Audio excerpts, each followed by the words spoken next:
Hey everybody, I hope that things are going well for you all, and I want to apologize for the technical difficulties that we had this week.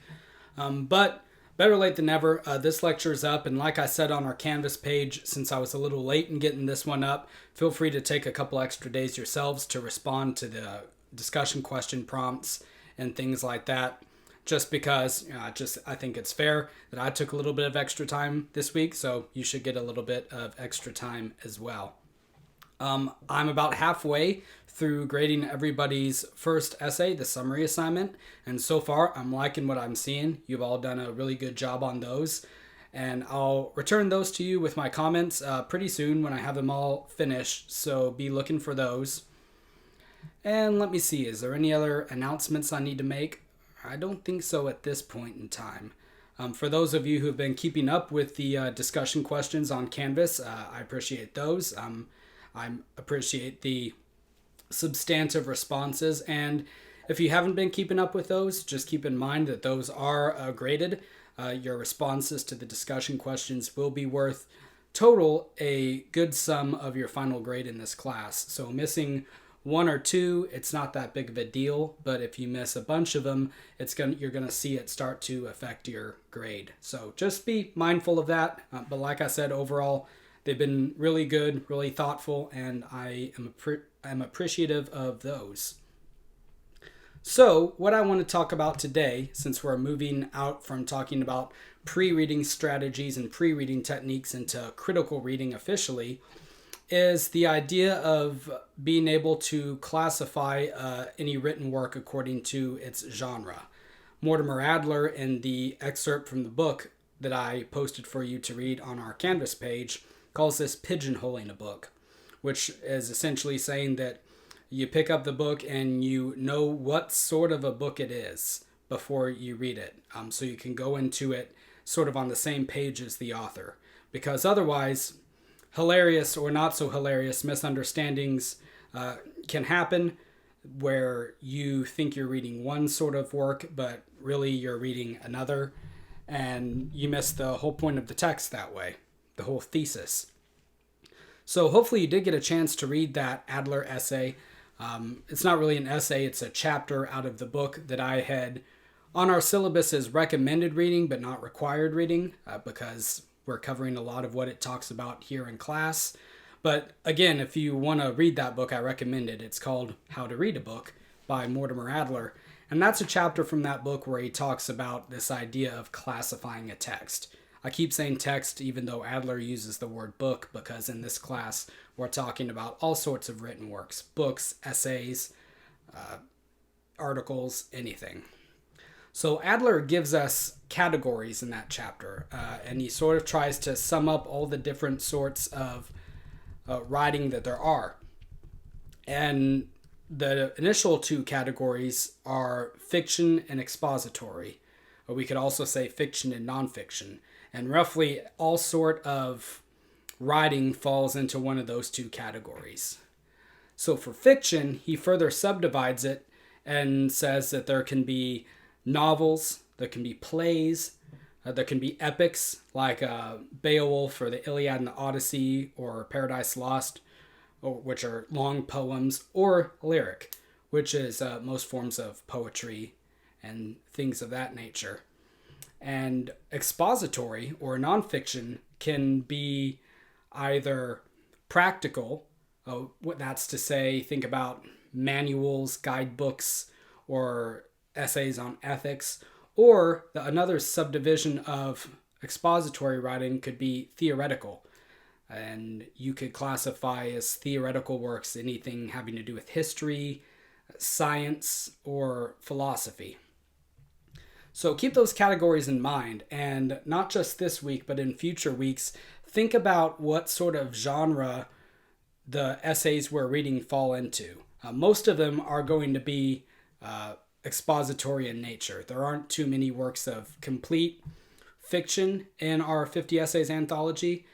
Some of them do tell stories, but they're stories based on the writer's personal experiences or things like that. So the classification system that Adler gives might not work exactly with the 50 Essays anthology, but see if you can make a few comparisons between the two. If we're reading an essay like The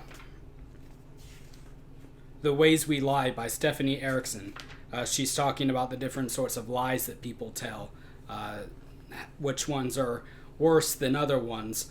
What sort of essay does that strike you as being? The expository, clearly, but would it be a practical essay, as in it's telling you how to do something, or a theoretical essay, as in it's explaining how something is or why something is? I think it would probably be classified as a theoretical essay. It's kind of a philosophical take on lying and why people lie. It's not really setting out with the purpose of teaching you how to lie or how to get away with lying or anything like that. And that was just one example, an essay that I opened up to randomly. We'll get to The Ways We Lie in a future class. So, understanding the genre of the text. Adler stresses it. Why is it important in terms of critical reading? Well, it tells you, of course, what sort of book you're reading.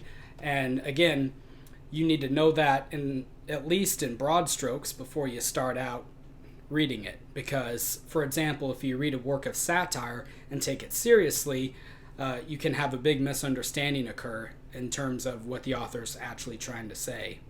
A good example of that actually is another essay that I think we're going to get to next week. I can't remember quite what it said on the syllabus, but I think it was next week.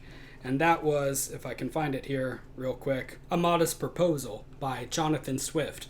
And this is actually an essay that was written a while back. It was written in the 1700s. And this is sort of a satirical essay in which he's suggesting that there's this great famine that's occurring at the time, and everybody from the politicians downward are saying we don't know what to do about it. There's nothing else we can do to solve the problem.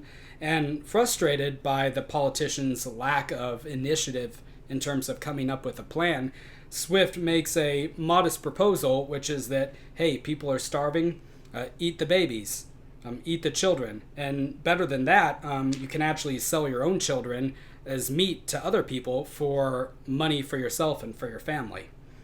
Now, obviously he's being sarcastic here. He's not really suggesting that.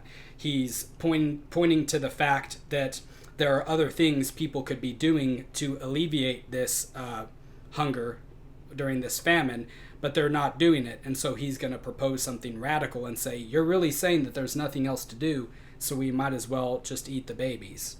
And it's to point out the absurdity of those who are saying at the time that they can't do anything. But if you would have approached this essay and not known it was satire, and I've actually seen students do this in the past, they read it as if Jonathan Swift, the author, is crazy, and rightly so, because he's talking about this horrific policy that he wants to enact. And to read it that way is to miss the point of what he was trying to say to begin with. So that would be an example of not knowing the genre of the text that you're reading and having a misunderstanding happen because of it. So when we approach reading any sort of text, not even satire, but say we pick up an essay like the one that was assigned for this week, Why Don't We Complain by William Buckley.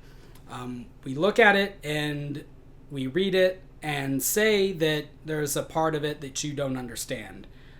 Something goes right over your head, you know that it did, and that happens a lot. It happens with me a lot too. I'll be reading something and I realize after the fact that I just glazed over a whole paragraph in a page because I didn't really understand it, so my eyes just wandered on to the next paragraph and ignored it.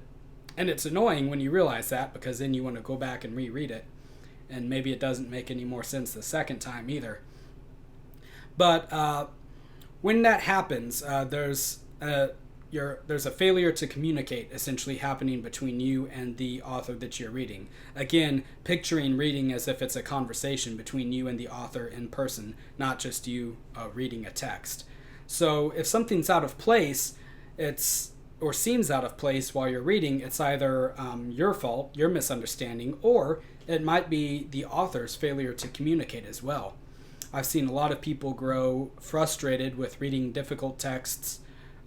Sometimes school textbooks can be known for this, where they're not understanding what it's saying, and it's not really their fault because the author themselves was so wrapped up in their own subject and in their own sometimes technical language or jargon that they weren't really considering their audience, and the point went right over the reader's head. That's not the reader's fault, and it's not the student's fault if they read something and they don't understand it, if the author didn't communicate it properly. So that can happen too. But you should always, at least at the first, operate under the assumption that maybe you didn't understand something, because that can occur as well. And one of those misunderstandings could be misinterpreting the genre of the text.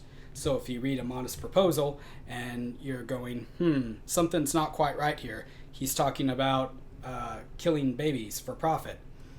That would be your hint that maybe you're not understanding him correctly. And then at that point, you would want to go back and read through more carefully, but also read the introductory paragraph that our 50 Essays Anthology gives.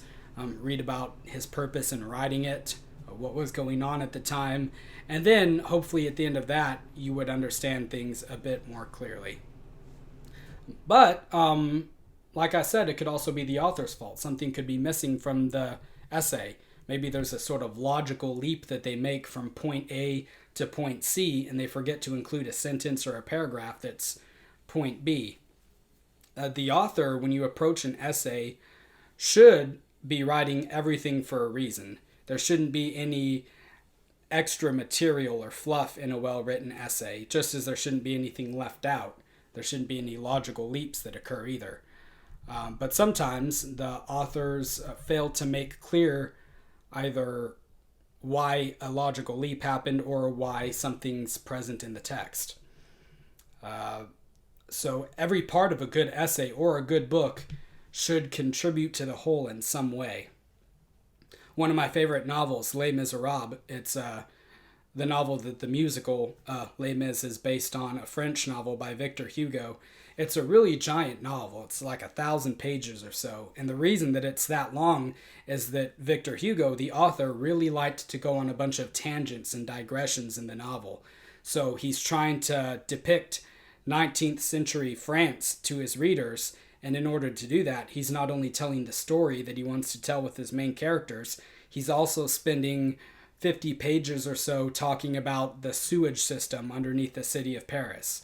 Or he's talking about this convent that one of the characters stays in for a while and what the lives of the nuns are in that convent and how they live. So a whole bunch of, you could say, extra stuff gets added into the novel that isn't exactly relevant to the main point of the story. And for that reason, the book's like 1,000 pages long. Now, Hugo is a good author, and I think in that novel he does a good job of explaining why he's making these digressions and how they relate to the whole. So it sort of saves the novel in that he successfully explains why he's talking about all this stuff. He doesn't just one-page switch from telling the story to talking about the sewer. And so he does a good job of piecing together all the parts into a harmonious whole, I guess you could say. And authors have usually a vision of what the whole of their work looks like, and they don't like it being tampered with either. It's why a lot of authors don't like their editors, because they have their book and they send it into the editor, and the editor says, oh, well, this doesn't really need to be here. This could go, you repeat yourself here, and the book comes back to the author like 20 pages later, and it's kind of frustrating because in the author's mind, it makes sense. They say, oh, I needed this extra stuff to elaborate on something that a character said or to explain the background of what's going on. But to fresh eyes, the extra stuff was just fluff. It wasn't needed. And that'll happen when you're reading your 50 essays as well. You'll hit a part where you'll think, why are they talking about this all of a sudden? And it might just be that even though the author thought it was important, your new fresh perspective, your new set of eyes doesn't really see how it relates to the author's thesis or the author's theme. George Lucas, the director of the Star Wars movies, is famous for complaining about this. He would have his movie completed and send it into the studio, and the studio would cut out scenes and send it back to him.